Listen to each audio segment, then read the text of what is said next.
In this lesson, we'll wrap up this course by discussing some habits of successful sketchers.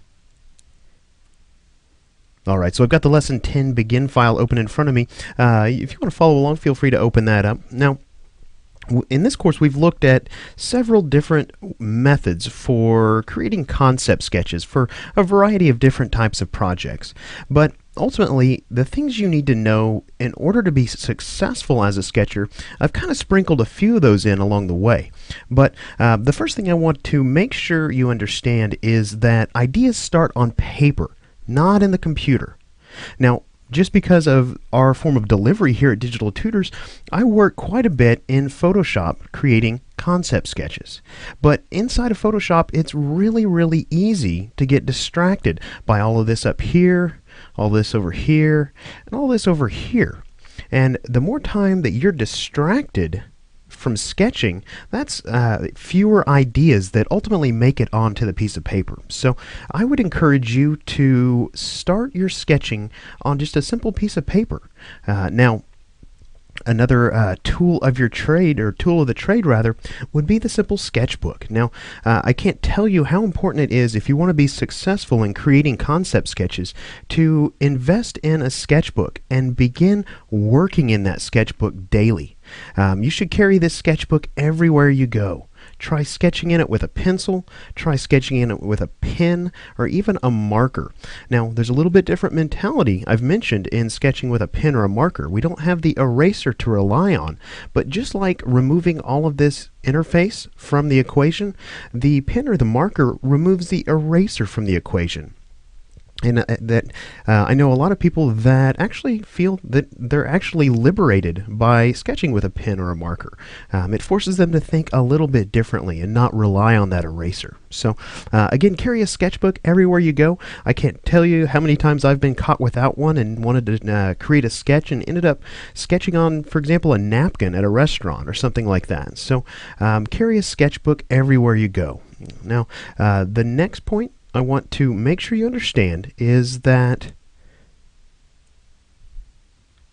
while your ideas for a sketch may be good, they can always be better. So if you've got a group of friends who maybe are also creatives, maybe you're in school and you have classmates who are in your same classes, make sure and get feedback on your ideas and your sketches. When multiple creatives are working together on a project, it can only get better. Now, the amount of ideas that you have for a project is going to simply multiply just simply by getting feedback. Now, again, you want to be really careful about the feedback you get. Try and limit it to people who really can see things in the way you're looking at them. So maybe if your mom or your dad or your brother or your sister isn't necessarily a creative professional or aspiring creative professional, they may not be the best person to get feedback from.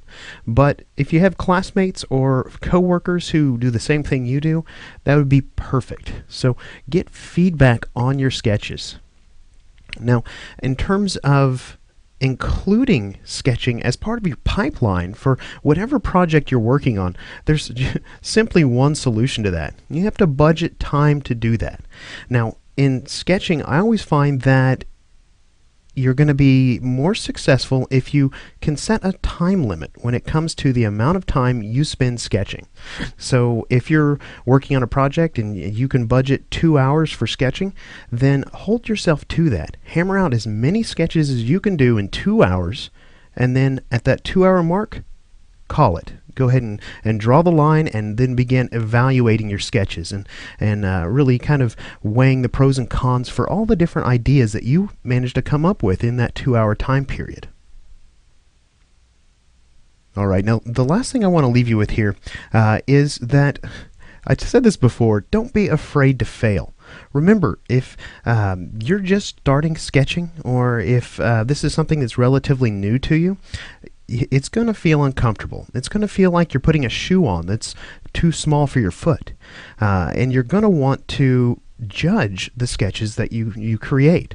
And that's one thing you just can't do. You can't judge the sketches you create. Sketching, again, there is no bad sketch. There's only ideas when it comes to sketching. So don't be afraid to to fail. Experiment, try things with sketches that would have a high risk factor built into them if you were trying to execute that as a final piece. Again, remember, it's just a sketch. Don't be afraid to fail. Now, this is going to actually bring us to the conclusion of this beginner's guide to concept sketching. Now from here, if you want to learn more about how concept sketching can be used as part of a project, Digital Tutors has several different training courses that you can go through at this point. A good place to start would be getting started with digital painting in Photoshop. In this course, we go through the process of creating a digital painting of a creature from a concept sketch. After that, you could go through capturing the essence of a character in Photoshop. In that course, we learn how to capture the distinguishing characteristics of a character beginning with a concept sketch. If you're looking for more graphic design related content, feel free to check out our Integrating a Character with a Logo in Illustrator course, or even our Professional series, Designing Logos for Clients course. So if you've enjoyed this course and want to learn more, make sure to check out all the additional courses we have available at digitaltutors.com.